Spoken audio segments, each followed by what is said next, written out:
যে আমাদের এখানে কথিত যারা ট্রাভেল এজেন্ট না কিন্তু দালাল যারা এলাকা ভিত্তিক তারাই আসলে এগুলা বিভিন্ন প্রলোভন দেখিয়ে তারা আসলে নদী পথে বলেন সাগর পথে এইসব কান্ট্রিগুলোতে যাওয়ার জন্য প্রলোভন দেখায়।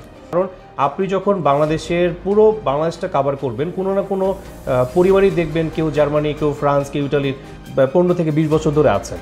তো তাদের কাছ থেকে তারা নানানভাবে শুনতেছে যে আমি এত বছর ধরে আছি, বাড়ি গাড়ি সব করেছি। তো তাদেরও একটা স্বপ্ন যে আমি গেলেই মনে হয় অনেক টাকা ইনকাম করতে পারবো। তার কোনো বৈধতা কিন্তু এখানে নেই, যার ফলে কি হয় তারা ওই কান্ট্রিতে যাওয়ার পর হয় তারা ইনকাম করছে কিন্তু এটা বৈধ পন্থা না। আর তাদের যে ডকুমেন্টস যারা চিন্তা করে যে আমি ফ্রান্সে থাকবো 5 বছর 7 বছর পর আমার তো ডকুমেন্টস হয়ে যাবে, কিন্তু আদৌ কিন্তু এই ডকুমেন্টসগুলো হতে হতে 10-12 বছর কখনো কখনো কিন্তু মিনিস্ট্রি মোফা থেকে কিন্তু ডিক্লাইনও করে দেয় এগুলো।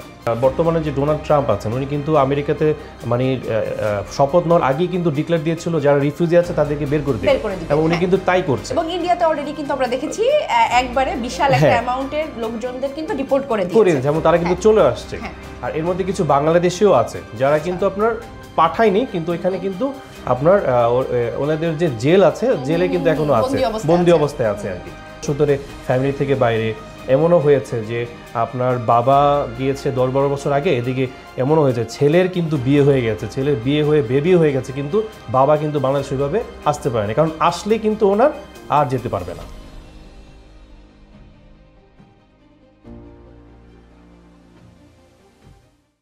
হ্যালো ডিয়ার অডিয়েন্স, গত পর্বে আমরা সার্বিয়ার ওয়ার্ক ভিসা প্রসেসিং সংক্রান্ত যে পডকাস্ট ভিডিওটি করেছিলাম সেই ভিডিওর লাস্টে কিন্তু আমরা আপনাদের জন্য একটি কোশ্চেন রেখেছিলাম, আপনারা পরবর্তীতে আসলে কোন টাইপের টপিকের উপর কথা বললে আপনাদের সুবিধা হয় বা আপনারা কোন টপিকের উপর ইন্টারেস্টেড, এবং আপনাদের কোশ্চেন এবং রিকোয়ারমেন্টসের উপর ভিত্তি করে কিন্তু আজকে খুবই গুরুত্বপূর্ণ একটি টপিক নিয়ে আমরা আলোচনা করতে যাচ্ছি। এবং গুরুত্বপূর্ণ টপিক বলতে এই টপিকটি নিয়ে আসলে আমি খুব কম মানুষকে রেখেছি বা বাজারে আমি খুব কম মানুষকে শুনেছি যারা এই জিনিসটি নিয়ে মাথা ব্যথা আছে তাদের বা কারো কোনো চিন্তা আছে। এবং এটি নিয়ে আমি ছোট একটি ধারণা আপনাদের প্রথমে দিতে চাই। কিছুদিন আগে আমি সামাজিক যোগাযোগ মাধ্যমে একটি নিউজ অনেক বেশি দেখছিলাম, ফেসবুকে অনেক বেশি এটা নিয়ে লেখালেখি হচ্ছিল, অনেকগুলো সংবাদপত্র বা অনলাইন পোর্টালকেও আমি দেখেছি এটা নিয়ে আলোচনা করতে ছোট ছোট নিউজ আকারে। সেটি হচ্ছে ভূমধ্যসাগরে উপকূলে ইটালি যাওয়ার পথে, অবৈধভাবে ইটালি যাওয়ার পথে 18 জন যে যুবক তারা যে নৌকাডুবিতে মারা গিয়েছিল তাদের মৃতদেহ পাওয়া গিয়েছে। এবং এরপরে আমি দেখেছি যে এটা নিয়ে স্টিল কোনো ডিসকাশন হচ্ছে না, বা এই যে একটি বড় একটি টপিক, এই যে আমাদের এমপ্লয়মেন্ট সেক্টরের যে একটি বড় লস যেটাকে আমরা বলতে পারি, এটা নিয়ে কিন্তু তেমন কোনো ডিসকাশন হচ্ছে না। সো বেসিক্যালি আজকের এই পর্বে আমরা কথা বলতে যাচ্ছি নন সেনজেন কান্ট্রিজগুলো থেকে সেনজেন কান্ট্রিজগুলোতে মানুষের পালিয়ে যাওয়ার যে মানসিক প্রবণতাগুলো দেখা যায়, বা এই যে আমরা বাজারে একটি ওয়ার্ড অনেক বেশি শুনতে পাই এমপ্লয়মেন্ট সেক্টরে, সেটি হচ্ছে গেম মারা। আসলে এই গেম মারা জিনিসটি কী এবং এটি আসলে কেন করি বা এটির পিছনে আমাদের কি কি ধরনের চিন্তাধারা কাজ করে, এই ব্যাপারে ডিটেলস কথা বলতে আজকে আমাদের সাথে হাজির হয়েছেন গত পর্বের মতো ভিসাটিংয়ের এমপ্লয়মেন্ট সেক্টর যিনি অনেক অভিজ্ঞতার সাথে বেশ কিছুদিন ধরে হ্যান্ডেল করে আসছেন, মিস্টার শফিকুর রহমান। শফিক ভাই, welcome. Thank you so much আমাকে আবার আমন্ত্রণ জানানোর জন্য। মিস্টার শফিক, কেমন আছেন? আলহামদুলিল্লাহ। আপনি তো নিশ্চয়ই জানেন আমরা গত মাসে এই নিউজটি দেখলাম যে 18 জন বাংলাদেশি যুবকের মৃতদেহ পাওয়া গেল, এবং যে নিউজটি অনেক বেশি দুঃখজনক ছিল।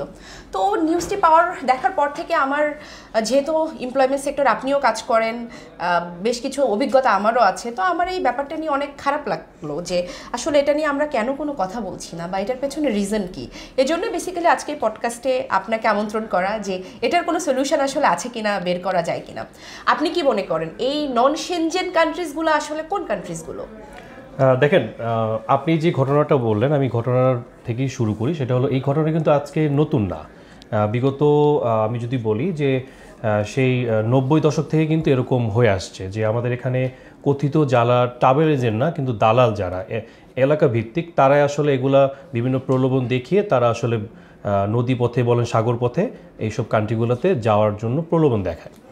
তো এখন বর্তমানে যেটা হচ্ছে সেটা হলো যে যেটা আপনি জিজ্ঞেস করেন যে নন সেনজেন যে কান্ট্রিগুলো, এগুলো আসলে কোন কান্ট্রিগুলা এবং কেনই বা এগুলো তারা বেছে নেয়, যে আপনার পাইপলাইন বলেন বা গেম দেওয়া যেটা বলেন আপনি এটাকে, যে এজেন্টরা বলে গেম দেওয়া যায় কিনা। তো বিষয়টা হচ্ছে এরকম যে নন সেনজেন অথবা ভলকান কান্ট্রি হলো আপনার সেনজেন ইউরোপীয় ইউনিয়নের আন্ডারে কিন্তু সেনজেন এরিয়াভুক্ত বাইরে, সেই জন্য নন সেনজেন। আর যেগুলো সেনজেন সেগুলো হলো আপনার আদার্স কান্ট্রি যেগুলো আছে, যে আপনার 29-30টা যে কান্ট্রিগুলো, সেগুলো আপনার সেনজেন এরিয়াভুক্ত, যে একটা এরিয়া নিয়ে আছে, কিন্তু সবাই কিন্তু ইউরোপীয় ইউনিয়নের আন্ডারে। যখন তারা আসলে চিন্তা করে যে আমি ইটালি, ফ্রান্স, তাদের প্রথম থেকেই স্বপ্ন ইটালি, ফ্রান্স, জার্মানি, যেগুলো বড় বড় কান্ট্রি, ফার্স্ট ওয়ার্ল্ড কান্ট্রি, ইউরোপীয় ইউনিয়ন বা সেনজেনভুক্ত কান্ট্রিগুলোর ভিতরে তারাও যখন ইজিলি যেতে পারে না, তখন তারা বেছে নেয় থার্ড কান্ট্রি হিসেবে বলকান বা নন সেনজেন কান্ট্রি হিসেবে কান্ট্রিগুলোতে। তো এর মধ্যে হলো আপনার প্রথমত সার্বিয়া, তারপর হলো আপনার আছে হলো আপনার নর্থ মেসিডোনিয়া, কসোভো, তারপর আলবেনিয়া, ইভেন মন্টিনিগ্রো, ঠিক আছে। তারপর হলো আপনার কিছু কিছু কান্ট্রি আবার আছে এখানে ইউরোপ প্লাস এশিয়ার মধ্যবর্তী পড়েছে, যেমন কাজাকিস্তান, কিরগিস্তান, এই কান্ট্রিগুলো কিন্তু তারা ইউজ করে আপনার ওই সেনজেন এরিয়াভুক্ত কান্ট্রিগুলোতে এন্ট্রি করার জন্য।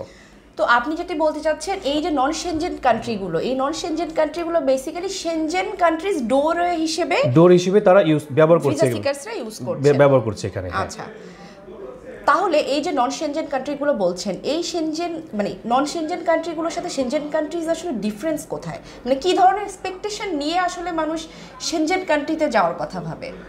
প্রথম আমি যেটা বলছিলাম যে তাদের প্রথম স্বপ্নই থাকে হলো আপনার ফ্রান্স, ইটালি, জার্মানি, এইসব কান্ট্রিগুলোতে যাওয়ার জন্য। কারণ আপনি যখন বাংলাদেশের পুরো বাংলাদেশটা কাভার করবেন, কোনো না কোনো পরিবারই দেখবেন কেউ জার্মানি, কেউ ফ্রান্স, কেউ ইটালির 15 থেকে 20 বছর ধরে আছেন। তো তাদের কাছ থেকে তারা নানানভাবে শুনতেছে যে আমি এত বছর ধরে আছি, বাড়ি গাড়ি সব করেছি। তো তাদেরও একটা স্বপ্ন যে আমি গেলেই মনে হয় অনেক টাকা ইনকাম করতে পারবো, আমি গেলেই মনে হয় এখানে বাড়ি গাড়ি আমি নিজেও করতে পারবো, একটা স্বপ্ন থাকে। যার ফলে তারা একটাই উদ্দেশ্য মনের মধ্যে থাকে যে আমার যেভাবেই হোক জার্মানি, ফ্রান্স, ইটালি কিংবা হাঙ্গেরি কিংবা আপনার এখানে লুক্সেমবার্গ, এইসব কান্ট্রিগুলোতে আমাকে যেভাবে এন্ট্রি করতে হবে। হতে পারে এখানে সেনজেন এরিয়াভুক্ত, নন সেনজেন এরিয়াভুক্ত কান্ট্রি, হতে পারে এখানে ইউরোপ প্লাস এশিয়ার অন্তর্ভুক্ত কান্ট্রিগুলো, যেগুলো রাশিয়ার পার্শ্ববর্তী কান্ট্রিগুলো আছে, এগুলা কখনো রাশিয়াওকে তারা ইউজ করে এখানে। তো বিষয়গুলো হচ্ছে এরকম যে আমরা এখানে যেটা সহজ পন্থা, আগে তো আপনার যেটা বললাম 90 দশকে আপনার যেটা ট্রলারে হোক বা কোনো লঞ্চে করে হোক এই সাগর পাড়ি দিয়ে তারা যাওয়ার চেষ্টা করতো। এখন তারা এই যে সহজ কান্ট্রিগুলো বলতে নন সেনজেনে আপনার একটু ভিসা পাওয়ার ক্ষেত্রে একটু ইজি হয়, এই কান্ট্রিগুলোকে তারা বেছে নেয়। পারমিট পেতেও একটু ইজি হয়, পাশাপাশি তারা এইগুলো ভিসা হওয়ার পর তারা এইখান থেকে কিন্তু আপনার ওই সেনজেন এরিয়াভুক্ত কান্ট্রিগুলোতে এন্ট্রি নেয় ওরা তারা। আচ্ছা, আসলে কি সেনজেন কান্ট্রিজগুলোতে গেলে নন সেনজেন কান্ট্রিগুলোর থেকে বেশি সুবিধা পাওয়া যায়? বাস্তবতাটা আসলে কি, আপনি কি মনে করেন? বাস্তবতা আমি যদি বলি 90 দশকে এরকম বাস্তবতা ছিল যে আপনার তখন 1 লাখ 1.5 লাখ টাকা দিয়েও আপনার স্যালারি পাচ্ছে, এবং ওই টাকা দিয়ে আপনার কারণ 90 দশকের যদি কথা চিন্তা করেন 2025 অনেক একটা ডিফারেন্স। তখন আপনার টাকার বা যে মানি এক্সচেঞ্জ বলেন, ওই সব কান্ট্রির টাকা পাঠালে আমাদের টাকার মানটা তখন ভালোই ছিল। অনেকে আপনি 1 লাখ টাকা পাঠালে দেখা যায় যে তখন বাংলাদেশের যে পরিস্থিতি ইকোনমিকের দিক থেকে তখন অনেকটাই ভালোভাবে তারা করতে পারতো। কিন্তু বর্তমান পরিস্থিতি অনুযায়ী যদি আপনি চিন্তা করেন যে ইটালি, ফ্রান্স, জার্মানি হতে পারে কষ্ট করে আপনার 90 থেকে 1 লাখ বা 1.5 লাখ টাকা কামানো যায়, কিন্তু ওইখানে কিন্তু তারা বৈধভাবে এগুলা কিন্তু ইনকাম করছে না। তারা কিন্তু এক প্রকার অবৈধভাবেই আছে, কারণ তিনি যে এন্ট্রি করেছে সেনজেন এরিয়াভুক্ত সের কোনো ডকুমেন্টেশন নাই সেখানে, তার কোনো বৈধতা কিন্তু এখানে নেই। যার ফলে কি হয়, তারা ওই কান্ট্রিতে যাওয়ার পর হয় তারা ইনকাম করছে কিন্তু এটা বৈধ পন্থা না, ঠিক আছে। আর তাদের যে ডকুমেন্টস, যারা চিন্তা করে যে আমি ফ্রান্সে থাকবো 5 বছর 7 বছর পর আমার তো ডকুমেন্টস হয়ে যাবে, কিন্তু আদৌ কিন্তু এই ডকুমেন্টসগুলো হতে হতে 10-12 বছর, কখনো কখনো কিন্তু মিনিস্ট্রি মোফা থেকে কিন্তু ডিক্লাইনও করে দেয় এগুলা, যে না আমরা এখন কোনো ডকুমেন্টস দিব না, যারা আপনার অভিবাসী যারা আছে আর কি এখানে।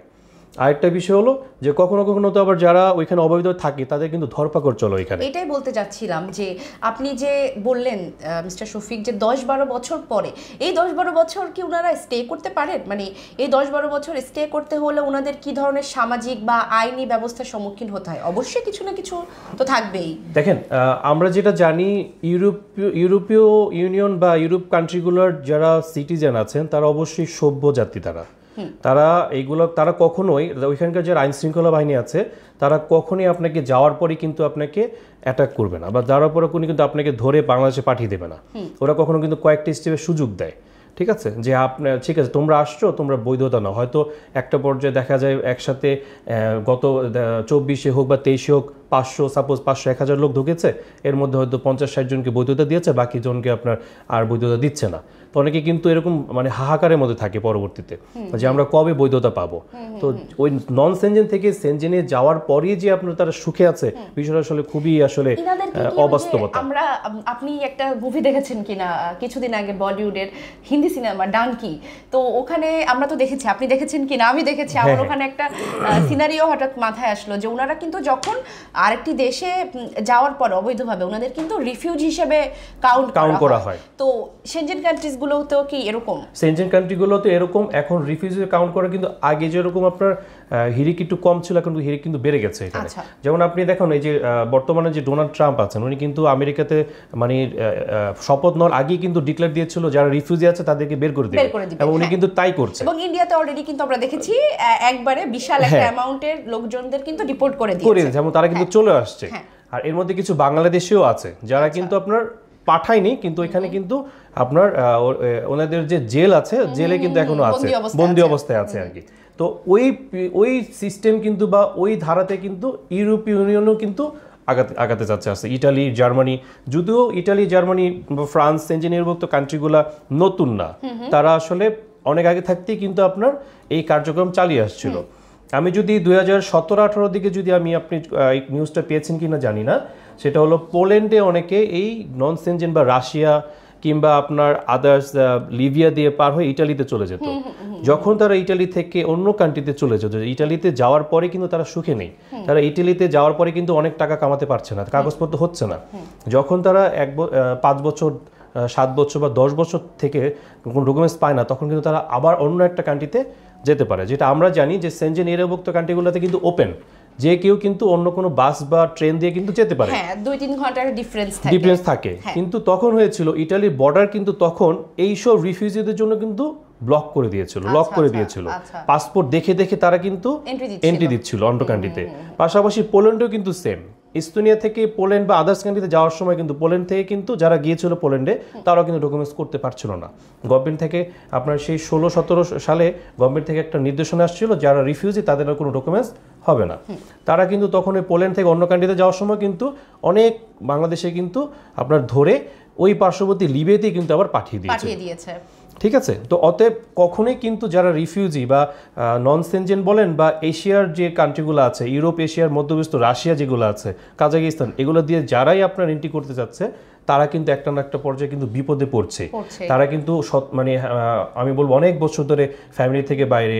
এমনও হয়েছে যে আপনার বাবা গিয়েছে 10-12 বছর আগে, এদিকে এমনও হয়েছে ছেলের কিন্তু বিয়ে হয়ে গেছে, ছেলের বিয়ে হয়ে বেবি হয়ে গেছে, কিন্তু বাবা কিন্তু বাংলাদেশ ওইভাবে আসতে পারেনি, কারণ আসলে কিন্তু ওনার আর যেতে পারবে না। এরকমও তো আমরা শুনেছি যে মানে কোনো খোঁজই নাই, মানে একটা সময় বাড়ি থেকে বের হয়ে গেছে, হ্যাঁ, কোন একটা কান্ট্রিতে ঢুকবে সেনজেনের, এরপরে কিন্তু তার আর কোনো হদিস পাওয়া যায়নি। আসলে সে জীবিত আছে কিনা সেটা পরিবারও জানে না। সো ব্যাপারটা, রিয়েলিটিটা কিন্তু অনেক বেশি হার্ড। এবং ডানকি মুভিতে আমি আরেকটা যে বিষয়টি দেখেছি যে পলিটিক্যাল রিফিউজি বলেন বা রিফিউজি যেটাকেই বলি না কেন, ওখানে যাওয়ার পর তো রিফিউজি হয়ে যায়। আপনি যখন অবৈধভাবে ঢুকছেন, আপনাকে তো অ্যাজ এ রিফিউজি হিসেবে কাউন্ট করবে কান্ট্রি। আপনি যখন রিফিউজি হবেন, তখন কিন্তু আপনি আপনার বেসিক নিডসগুলোর যে চাহিদা, আপনি রাষ্ট্রের কাছে যে আপনি চাহিদা করবেন যে আমার এই চাহিদাগুলো দরকার, রাষ্ট্র কিন্তু আপনাকে দিতে পারবে না। রিফিউজিরা কখনো কিন্তু এই সুযোগ সুবিধাগুলো পায় না। তো বাস্তবতা কিন্তু পুরোটাই ভিন্ন থাকে। আসলে সেনজেন দেশগুলোতে মানে ওখানে যাওয়ার পরে আসলে কাজ, বাসস্থান, নিরাপত্তা ব্যবস্থাটা কেমন আসলে, মানে এই ব্যাপারটা তো অবশ্যই সহজ না। জি, এই ব্যাপারটা আসলে অবশ্যই সহজ না। ধরেন একজন সার্বিয়ান অ্যাপ্লিকেন্ট বা সার্বিয়ান এমপ্লয়ি যখন সার্বিয়াতে ওয়ার্ক পারমিট নিয়ে উনি যখন পার্শ্ববর্তী ইটালি, ফ্রান্সে চলে যায়, তখন কিন্তু ওইখানে উনি 2 বছর, 3 বছর, 5 বছর, 10 বছরও কিন্তু কাটিয়ে দেয়। একটা পর্যায়ে হয় কি, উনি এরকমও হয় যে 1 বছর বা 2 বছর পরে কিন্তু উনি ওনার অ্যাসাইলাম ক্লেম করে থেকে যাওয়ার চেষ্টা করে, বিভিন্ন লয়ার ধরে। পরবর্তীতে কিন্তু ওনার কিন্তু অনেক সময় ডিক্লাইন করে দেয়, উনি আবার ট্রাই করে। তো এরকম থেকে থেকে কিন্তু উনি ওই আরো 10-12 বছর থেকে কিন্তু পুরোটা অবৈধ থাকতেছে এখানে। থাকার পরে আমি যেটা বলছিলাম যে অন্য কান্ট্রিতে আবার চলে যাচ্ছে, ওইখানেও অ্যাসাইলাম ক্লেম করতেছে। করার পর কিন্তু ওনাকে আবার যেখান থেকে উনি আসছিল, যে রুটে, ওনাকে ওই কান্ট্রিতে কিন্তু ব্যাক করে দিচ্ছে আপনার ওই কান্ট্রির যে ইউরোপীয় ইউনিয়ন বা সেনজেন এরিয়াভুক্ত যে ইউনিয়নটা তারা কিন্তু কমপ্লেন করছে যে তোমার কান্ট্রি থেকে আমার বাংলাদেশি পিপল বা এই কান্ট্রির পিপলগুলো কিন্তু এখানে চলে আসতেছে, যেটা পুরোটাই ইলিগ্যাল। তো অতএব তোমরা এগুলা সাবধানতা অবলম্বন করো, নাহলে পরবর্তী একটা ব্যবস্থা নেওয়া হবে ইউরোপীয় ইউনিয়ন থেকে। যার ফলে কিন্তু আপনি এই যে সার্বিয়ার একটা কিন্তু বড় একটা প্রবলেম হয়ে যাচ্ছে যে বিভিন্ন ধরনের পারমিট বের হচ্ছে কিন্তু অ্যাপ্রুভাল দিচ্ছে না। এবং যেটি আমরা লাস্ট আলোচনাতেও দেখেছিলাম যে সার্বিয়া কেন এত রিফিউজ হচ্ছে, এর মধ্যে কিন্তু এটা একটা কারণ। কারণ দেখেন আমি যেটা বললাম, ইউরোপীয় ইউনিয়ন কিন্তু সেনজেন এরিয়াভুক্ত, নন সেনজেন পুরোটা একটা ইউরোপীয় ইউনিয়ন, কিন্তু একটা হলো সেনজেন এরিয়াভুক্ত, একটা নন সেনজেন এরিয়াভুক্ত। সেনজেন এরিয়াভুক্ত কান্ট্রিগুলোতে আপনি যে একটা কান্ট্রিতে আরেকটা ভিজিট করুন কোনো ভিসা লাগবে না, আর নন সেনজেন হলে নন সেনজেন থেকে সেনজেনে গেলে আপনাকে অবশ্যই ভিসা লাগবে, হতে পারে অনারেবল হতে পারে অথবা ই ভিসা, যে কান্ট্রির জন্য যে সিস্টেম। ঠিক আছে, তো এই যে অ্যাপ্রুভাল আপনি যে গত আমরা পর্বে যেটা বলেছিলাম যে অ্যাপ্রুভাল হওয়া, কেন এত অ্যাপ্রুভাল দিচ্ছে না, কেন আপনার এত রিফিউজ করতেছে, কেন আপনার প্রসেসিং হওয়ার পরও এত মাস ধরে কেন পেন্ডিং রেখেছে। আমাদের যে লাস্ট যে আমরা আলোচনা করেছিলাম ওই আলোচনার পরে কিন্তু আমাদের অনেক ফোন আসছিল, ফোনের মধ্যে এরকম আসছিল যে ভাই 9 মাস হয়ে গেছে এখনো ফাইল প্রসেসিংয়ে আছে। তখন এটা থেকে বোঝা যায় যে যারা এই অ্যাপ্রুভালটা কিন্তু আপনার ইমিগ্রেশন থেকে আসে, ইমিগ্রেশন ভাবে যেটা তো বাংলাদেশে তো থাকবে না, ঠিক আছে, তো তখন কিন্তু এটা ওরা ঝুলন্ত অবস্থায় বা পেন্ডিং অবস্থায় রেখে দিচ্ছে। কিন্তু এখানে কনফার্মেশনটা তখনই হবে, বিশ্বাসটা তখনই করাতে হবে যখন বাংলাদেশ ওইখানে গিয়ে চুক্তি অনুযায়ী কাজ করতে হবে। ঠিক আছে, অবশ্যই কাজ করতে হবে। এখানে কিন্তু বেনিফিট আছে নন সেনজেনে। দেখেন ইটালি কিন্তু হঠাৎ করে কিন্তু এত রিচ কান্ট্রি হয়ে যায়নি, একমাত্র এক সময় কিন্তু তারা সার্বিয়ার মতো ছিল। ঠিক আছে, কিন্তু দেখেন আপনি যদি কয়েকটা ধাপ, কয়েকটা স্টেপ যদি সবসময় একটা ধারার মধ্যে রাখেন বা একটা নিয়মের মধ্যে রাখেন, অবশ্যই কিন্তু সেই কান্ট্রি উন্নতি করবেই। কিন্তু সেনজেন এরিয়াভুক্ত একটা উন্নতি হওয়ার কারণ হলো যে তারা আসলে রিচ কান্ট্রিগুলো একসাথে হয়ে তারা একটা গঠনমূলক পদ্ধতি তারা ব্যবহার করে, যার ফলে কিন্তু প্রসেসে থাকে, কিন্তু যার ফলে কিন্তু তারা উন্নতি করছে। যার ফলে কিন্তু দেখেন রোমানিয়া কিন্তু 2024-এ আপনার হলো, রোমানিয়া বুলগেরিয়া সেনজেন হলো। এখন দেখেন আগামী কয়েক বছর পর দেখেন রোমানিয়ার কি অবস্থা, দেখেন ইটালি ফ্রান্সের মতনই কিন্তু হয়ে যাবে। অথচ রোমানিয়া কিন্তু 150-200 বছর আগের কান্ট্রি, ওরা স্বাধীনতা লাভ করেছিল। এবং আমরা কিন্তু এটাও দেখেছি রোমানিয়ার ওয়ার্ক পারমিটের ক্ষেত্রে যে রোমানিয়া ওয়ার্ক পারমিট নিয়ে রোমানিয়াতে যাওয়ার 3 মাসের মধ্যে তারা কিন্তু পালিয়ে চলে গেছে, এবং যেটার ফলে কিন্তু এরকমও হয়েছে সার্কামস্টেন্সেস কিন্তু ভালো হয়নি, ওরাও কিন্তু আপনারা রিফিউজ শুরু করে দিয়েছিল, নেবেই না ওরা। ঠিক আছে, রিফিউজ তো রিফিউজই, মানে যেটা যে এমনও হয়েছে এক গ্রুপে একই কোম্পানির যখন রিফিউজ শুরু করলো একদম ধারা পর্যায়ে একদম ঢালাওভাবে রিফিউজ, কিন্তু ওই রিফিউজ শুরু করার আগেও কিন্তু ওই একই কোম্পানিগুলোর কিন্তু লোক গিয়েছে রোমানিয়াতে এবং তারা কিন্তু কাজও করতেছে। কিন্তু যখন দেখলো যে ওই একই কোম্পানির লোকগুলো আবার অ্যাপ্লাই করছে এবং তারা থাকতেছে না, যার ফলে এবং কোম্পানিগুলোর কাছে কোনো জব দিতে নাই, কেন ওরা চলে যাচ্ছে, তখন কিন্তু তারা রিফিউজ করে কিন্তু বন্ধ করে দিচ্ছে কিন্তু এখানে। ঠিক আছে, রিফিউজ তারা আবার সব মানে রিফিউজ শুরু করে দিয়েছে, আবার পুরো একদম ঢালাভাবে রিফিউজ করতেছে এখানে। তো এখানে সার্বিয়াটাও যদি আমাদের টিকে রাখতে হয়, অবশ্যই আমাদের এখানে যে চুক্তি আছে, যে কন্ট্রাক্ট আছে, ওই কন্ট্রাক্ট অবস্থা আমাদের কিন্তু থাকতে হবে, ওই স্টে করতে হবে।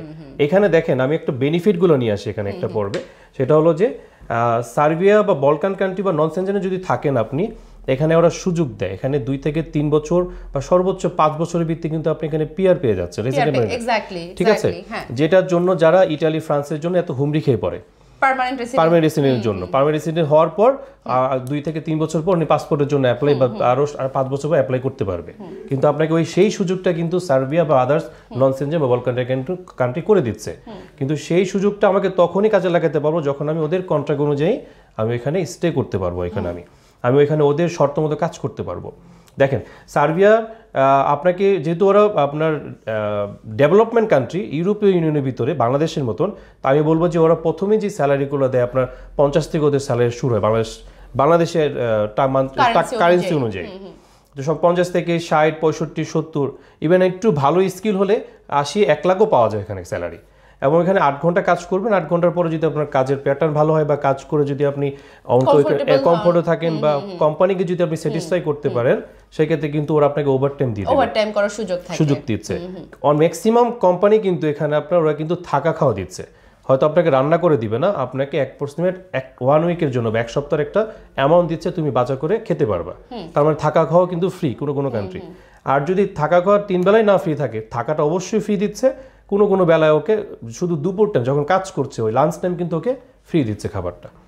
তো এই যে সুযোগগুলো পাচ্ছি, আমি যদি এখানে 2টা বছর স্টে করতে পারি, ঠিক আছে, এবং ওখান থেকে যদি আমি একটা কার্ড নিতে পারি, ওই কার্ড প্লাস আমি যে 2 বছর কাজের অভিজ্ঞতা নিলাম, এই অভিজ্ঞতা দিয়ে কিন্তু উনি আদার্স কান্ট্রিগুলোতেও অ্যাপ্লাই করতে পারবে। তার মানে কি মিস্টার শফিক, ব্যাপারটা এরকম যে আমি যদি কষ্ট করে 2 বছর ওখানে স্টে করতে পারি, আমার পরবর্তী যে ওখানের একটা কার্ড এবং ওয়ার্ক এক্সপেরিয়েন্স, এটা দিয়ে আমি সেনজেন কান্ট্রিগুলোতে অ্যাপ্লাই করতে পারছি, এবং যেটা বৈধ, পুরোটাই বৈধ। আপনাকে আপনার দেখেন, আমি যেটা বললাম যে সেনজেন নন সেনজেন, কিন্তু পুরোটা ইউরোপীয় ইউনিয়ন, ঠিক আছে, বেল্টের ভিতর পুরোটাই।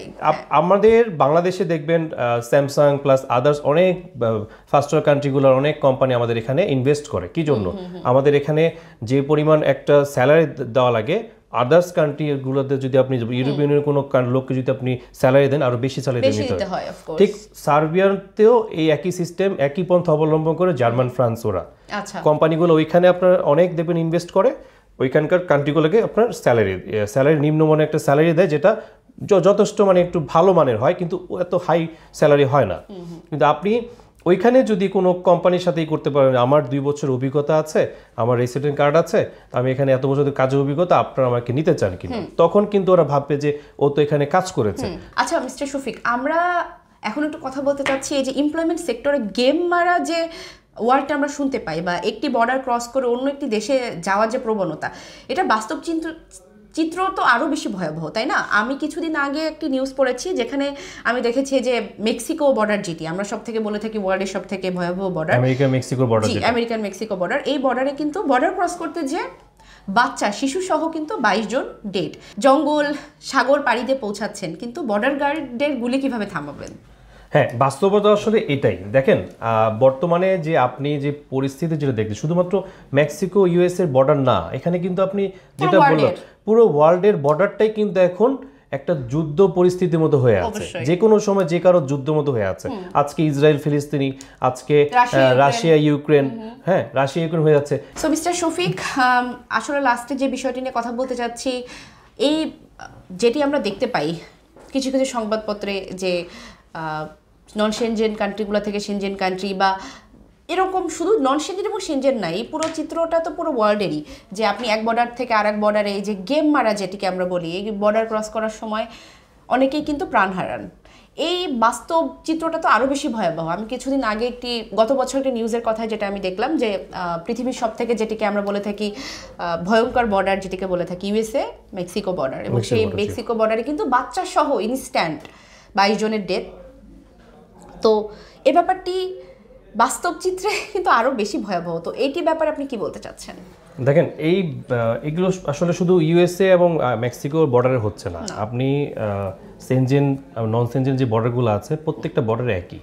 কারণ যেহেতু আশেপাশে যুদ্ধ অঞ্চলগুলোতে যুদ্ধ হচ্ছে, যেমন ইউক্রেন, রাশিয়া, এইখানে যদি আপনি ভিজিট করেন বা দেখেন টিভিতে যে কি অবস্থা হয়ে আছে, তো আপনি দেখবেন যে আশেপাশে সব কান্ট্রিগুলোতে কিন্তু বর্ডারগুলো বর্ডারের মাঝখানে উত্তেজনা কাজ করে অলওয়েজ, সবসময় বর্ডার গার্ডগুলো কিন্তু সবসময় অ্যাক্টিভ। তো তারা মনেই করে যে ওরা কোনো যুদ্ধ উদ্দেশ্যে এখানে বর্ডার ক্রস করছে, বা কোনো মাদক পাচারকারী হিসেবে এখানে ওরা এন্ট্রি করতে যাচ্ছে। কিন্তু কেউ কিন্তু ভাববে না যে এরা রিফিউজি হয়ে এখানে এন্ট্রি করবে, বা এখানে ওয়ার্ক পারমিট আসছে, তারা ওই কান্ট্রিতে আশ্রয় নেওয়ার জন্য বা ওই কান্ট্রি করবে না, এরকম কিছু। কিন্তু তারা কিন্তু প্রথমে কিন্তু শুট করে দেয়, ঠিক আছে? তো এরকম অনেকে হয়তো ভাবে যে, অনেকে আছে জঙ্গল দিয়ে, ফরেস্ট যে রোডটা আছে সেখান দিয়ে ওরা যাওয়ার চেষ্টা করে, অনেকে হয়তো ভাগ্য ভালো থাকে সাগর পাড়ি দেয়, অনেকে আসে যে পার্শ্ববর্তী নদী আছে যে ওই পাড়ি যাওয়া যায়, নদী ক্রস করে ওইভাবে চলে যায়। তো যাদের ভাগ্য ভালো থাকে তারা যেতে পারে, অনেকে আছে যে ওইখানে যেটা রেট কিন্তু খুবই কম, খুবই রেশিও খুবই কম।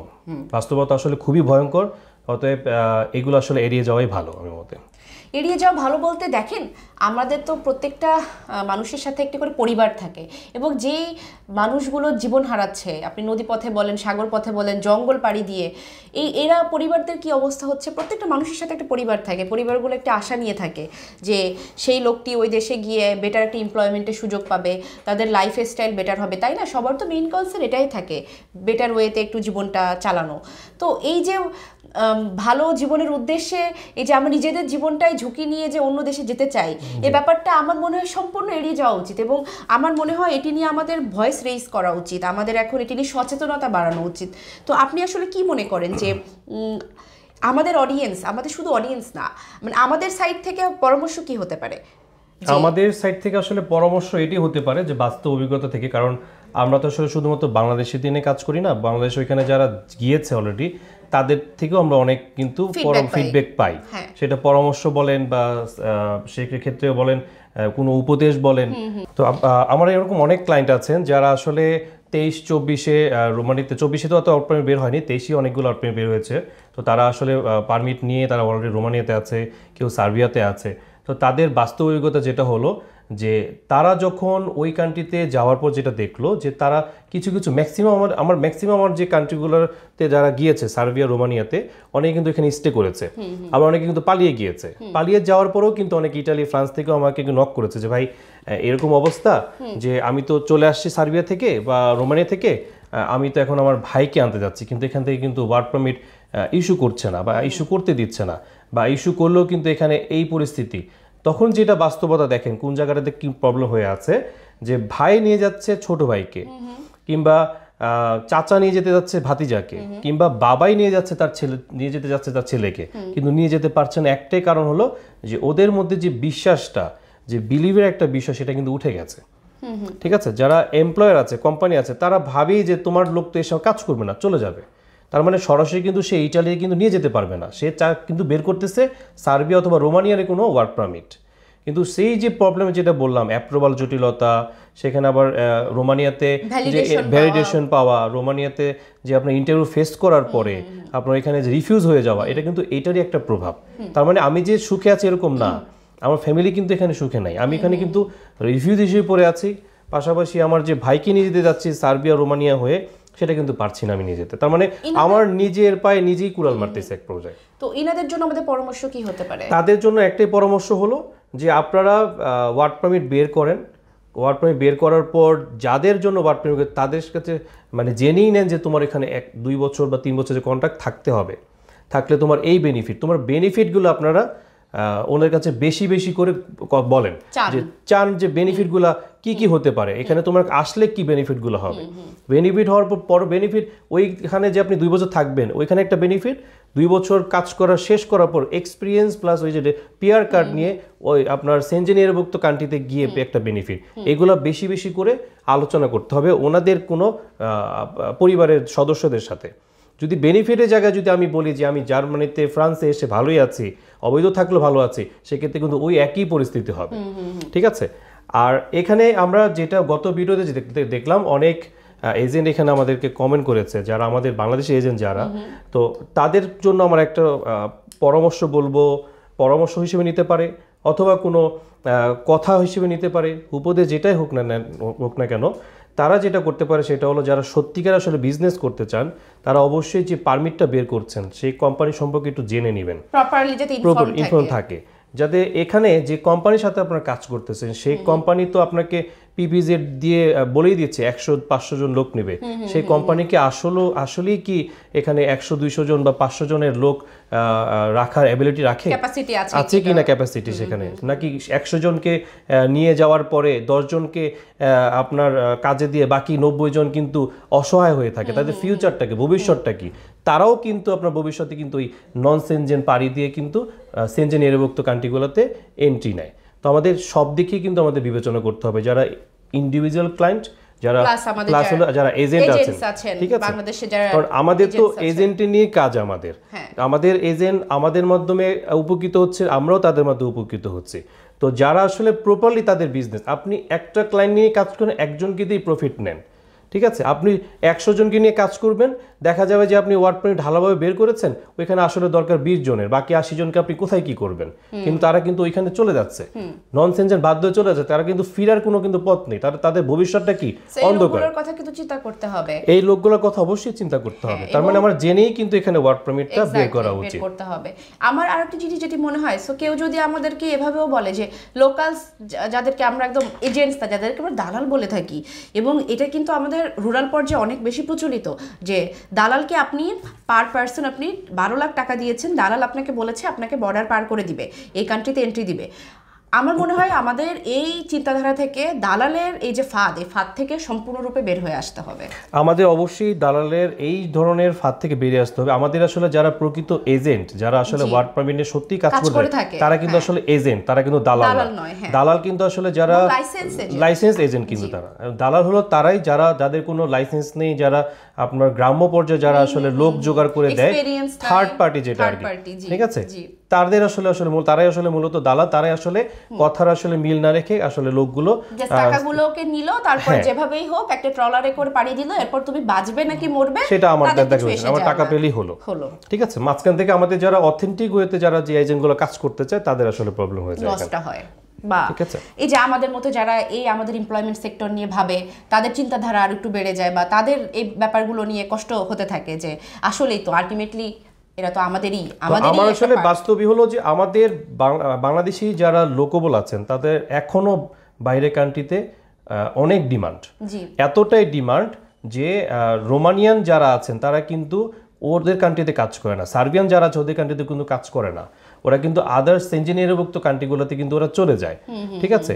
আর যারা বাংলাদেশি বা আদার্স যে এশিয়ার যে কান্ট্রিগুলো আছে তাদের মধ্যে কিন্তু আমাদের বাংলাদেশেরও কিন্তু একটু সৎ বা তারা কিন্তু ওই নিষ্ঠাভাবে কাজ করার আপনার সুযোগ রাখে, বা তাদের কিন্তু ওই পছন্দ থাকে। তো আমরা যদি তাদেরকে ওইভাবে প্রপারলি গাইড করি, আমাদের এই জনশক্তি দিয়েই কিন্তু আমাদের অনেক রেমিটেন্স এখানে চলে আসবে।